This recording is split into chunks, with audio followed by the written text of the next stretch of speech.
tonight we're going to be talking about the Renaissance and our inheritance.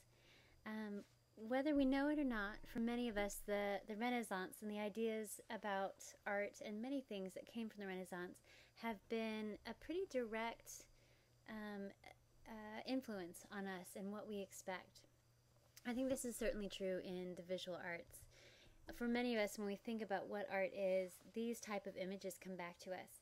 And they certainly are worthy. They're certainly valid and beautiful images, like this one by Da Vinci of the Mona Lisa from 1503 to 1505.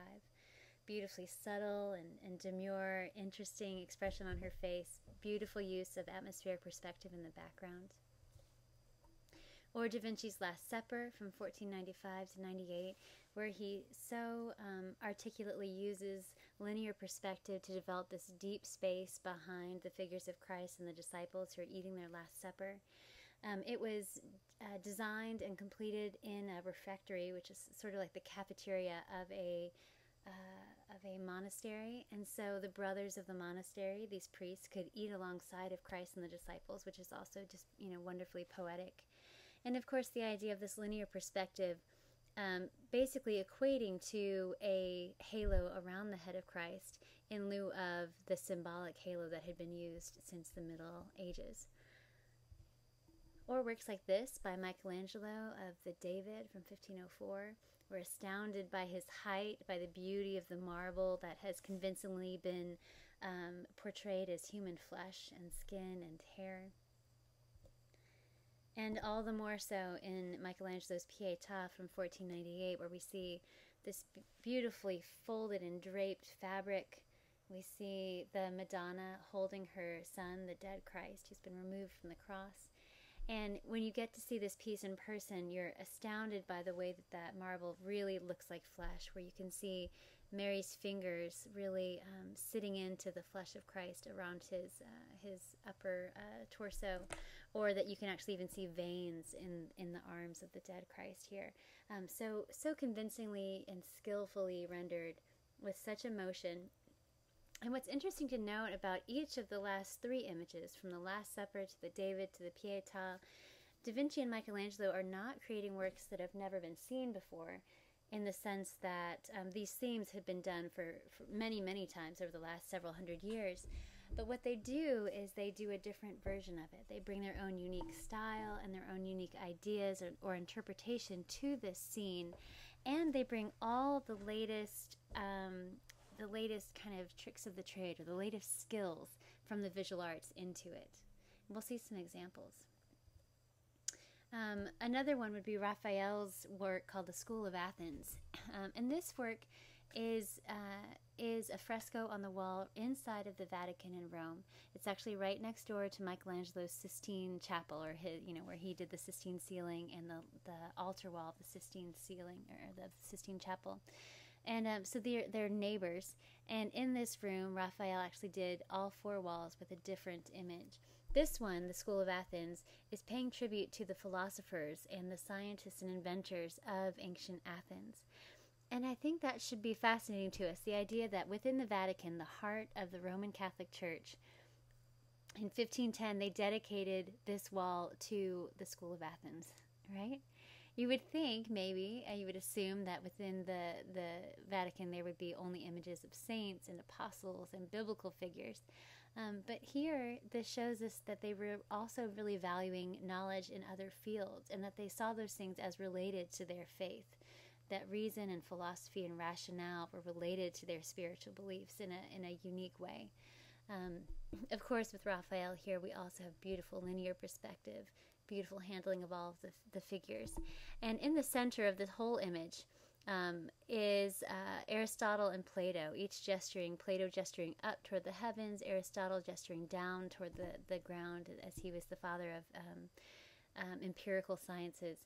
And then each of the other figures is actually a specific person. Like here is Euclid demonstrating Euclidean geometry. And so they're really specific as they pay tribute or pay honor to each of these different Athenian thinkers and philosophers and scientists. Now let's briefly remind ourselves what our core issues are We worked through this the other day with skill and technique, expression and content, originality of form, which is that physical and visual manifestation of a piece, and then originality of content, so some new idea. Materials that can vastly change from traditional materials being something like oil paint and bronze and marble, and then mass production, which has come both in and out of fashion over the different centuries. The intent of the artist, so was the artist intending to make an artwork, and then what were they intending to say with that artwork? The authority of the art world. So who in the art world has sort of approved this work or said that it's worthy of considering? How has it been passed through the art world from gallery to museum and into the art books perhaps? And then we saw that utilitarian function has been a defining characterization or quality where within fine arts we generally think of the object not having a utilitarian function but being made for contemplation and aesthetic enjoyment, whereas then we have sort of the applied or decorative arts being a step toward function, and then a purely functional object where the form or the beauty of it doesn't really come into play. We also talked about those changing priorities, and this is really important today as we're talking about what we've inherited from the Renaissance.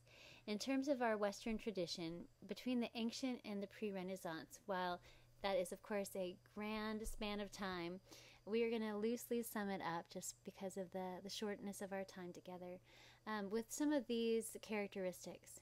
Before the Renaissance, we see that skill and technique is prioritized, but also very narrowly defined. So within each culture before the Renaissance, with the Egyptians or the medieval period, we see a very specific idea of what constitutes skill and technique. The artist's intent is almost insignificant. We know very few artists' names, and we really didn't care how they were feeling on a given day or what their individual psychology was, what their upbringing was necessarily. It's really about the cultural expression, not a personal expression. So how are they manifesting the ideas, the philosophies, the religious ideas, or the sense of the government, who's in power? How are those things being manifest in their work, not so much their own personal expression? The arts and crafts were fairly integrated before the Renaissance. So whether you were a bricklayer or a painter, it was kind of all the same in terms of your social strata. And then that the workshop was a very common situation, a common way of making art. So while it's not industrialized and fabricated in that sense, in a machine age, there was a workshop where things were, in a certain sense, mass-produced, where one person might craft part of the vessel and then pass it on to the next person who would add something else to it and pass it to the next person who might paint it. The same way with sculptures and paintings, that it was usually a group of people making the objects, perhaps under the training and tutelage of a master artist, but many people were actually contributing to these artworks. The Cimabue, Madonna Enthroned, is a great example, a kind of a stand-in for us of medieval art. Medieval art tended to be relatively flat spatially, tended to be much more symbolic than naturalistic. So while we can tell that this is Mary and the Christ child with angels surrounding her, we don't really believe that these bodies have real form or that they are anatomically complex and complete. We have symbolic use of coloring here, so there's the gold background to indicate the heavenly, divine quality. She's wearing blue as a symbol of the celestial kingdom, and red as a color of both love and martyrdom. And so it's much more symbolic and iconographic than realistic or naturalistic. And then we enter into the Renaissance and we see quite a different image when we look at a similar theme of the Madonna Enthroned, or the Madonna and Saints, here by Giovanni Bellini from 1505. Look at the differences here. Suddenly we have a very depth, and even a very specific amount of depth. We can really sense the architecture being painted here and really being able to sense the distance between, say, this actual half column in the building and then this depicted painted column back here, right? We can get a sense that we can almost estimate what these distances might be. Of course, the figures here are quite different. They're not just symbolic figures, but we actually sense that these are people with girth and volume. The fabric seems to have a weight to it. The light, there's a particular light source, and it's casting shadows that really also create a lot of depth and emotion. So what has happened between these two kinds of images? What has happened in culture? Something has definitely shifted, right? Some of the changes in pictorial space, they start to involve scale contrast, chiaroscuro, which just means high contrast of value, so juxtaposing light and dark, linear perspective, accompanied usually with atmospheric perspective, foreshortening, reinvestment in observing nature. And this is a big one. In the medieval period, very often artists did not really study anatomy, did not really study work or study nature from observation, meaning sitting in front of a plant and drawing it, for example. They really thought that it was better to stay symbolic than to be naturalistic. And it's important for us to realize that medieval artists were not incapable of making Renaissance type images. They just weren't trying to. They weren't interested in it because of their different view on life and art.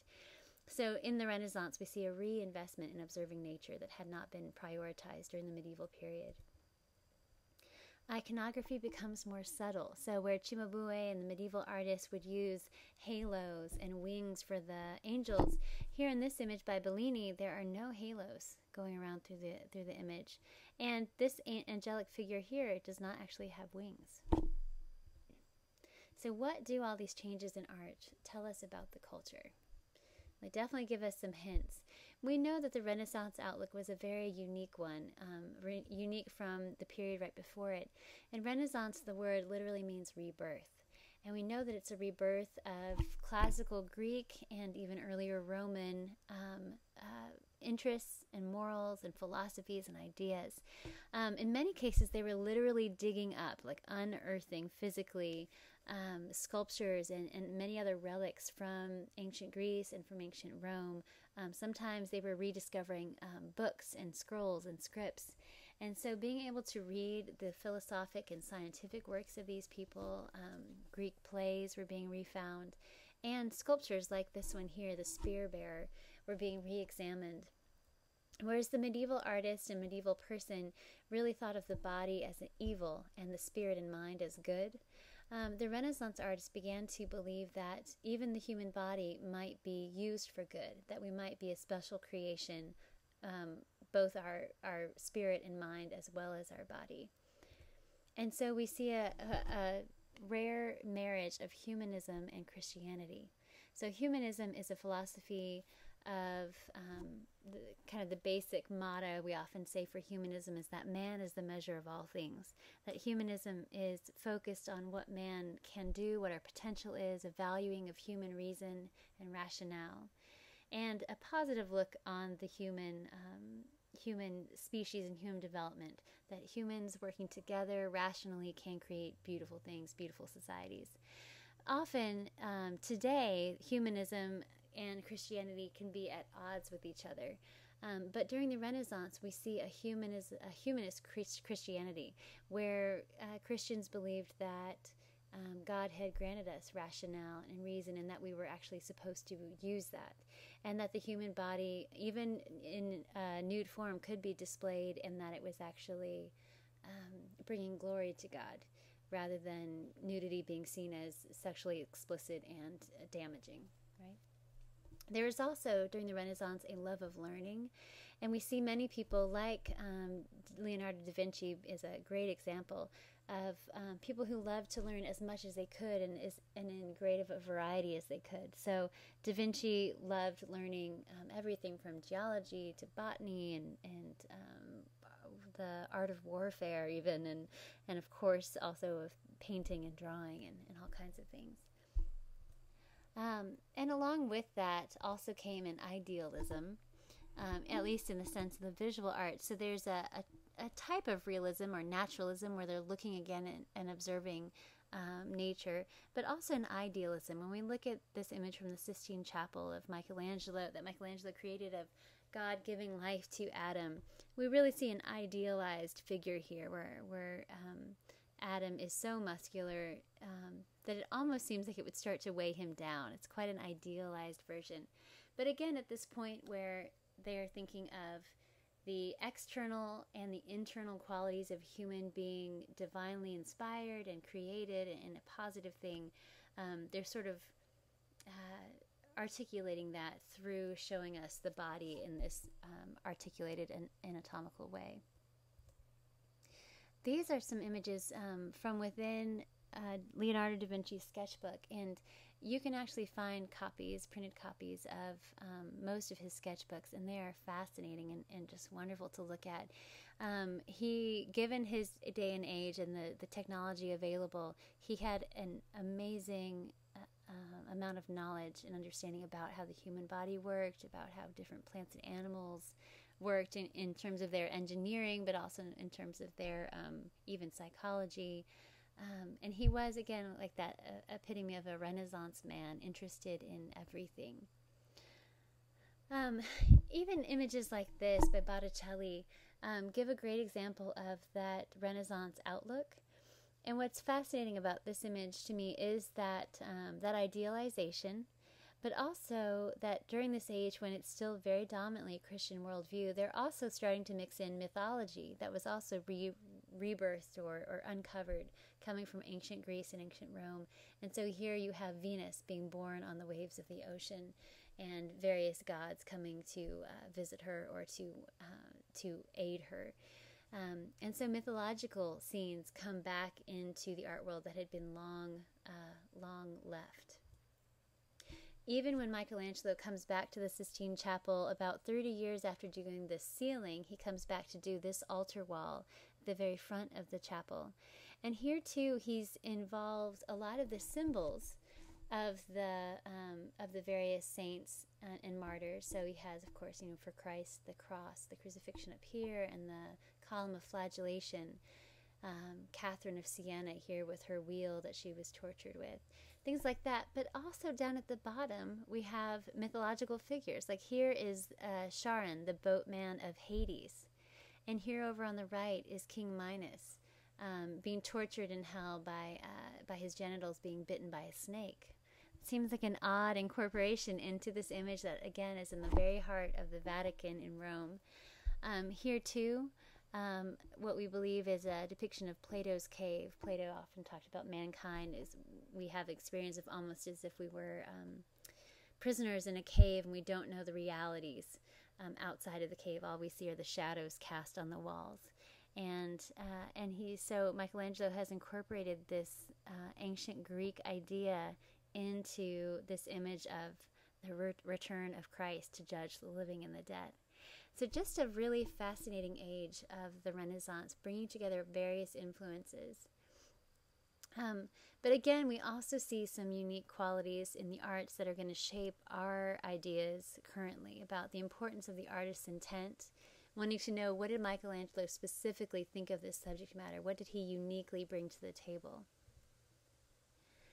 A couple other new subject matters that were coming about during the Renaissance, where we see artists really trying to differentiate themselves and make themselves stand out as individuals, as well as seeing that the ideology of the Renaissance had really opened up. We have images like this one on the top left, where Giorgione depicts this as the scene of the Tempest, in which the storyline is actually unknown. We have a partially nude woman nursing a child on one side, and on the other side what seems to be a shepherd figure, and then the back side is cityscape. And what's interesting is that for the most part in the Middle Ages and coming into the Renaissance, you would always depict a scene that was well known, something that was a biblical image most often, but then occasionally a mythological image. But here is a very cryptic image, or this portrait by Titian of a upper class person, but not a prince or a nobility. And then this woman, the sleeping Venus, where we have an image really created just about beauty, paralleling the beauty of a woman's body to the beauty of the landscape. Again, not biblical or technically a mythological figure. It's called the Venus, but really sort of just as a way of naming, and you could say getting away with creating a sensual image. So what are some of these core issues that have changed? The originality of form and content And that, in terms of that, we see that this is really growing in priority, that more and more originality is desired. Whereas in the Middle Ages than before, we often saw that there was a standard and a stylization that each artist was expected to continue with. During the Renaissance, we see that originality has grown as a priority. We see the intent of the artist growing, that we are more and more interested in personal meaning.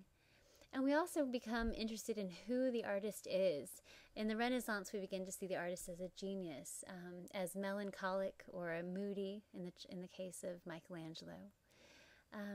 Expression starts to become a mix of the cultural with the personal.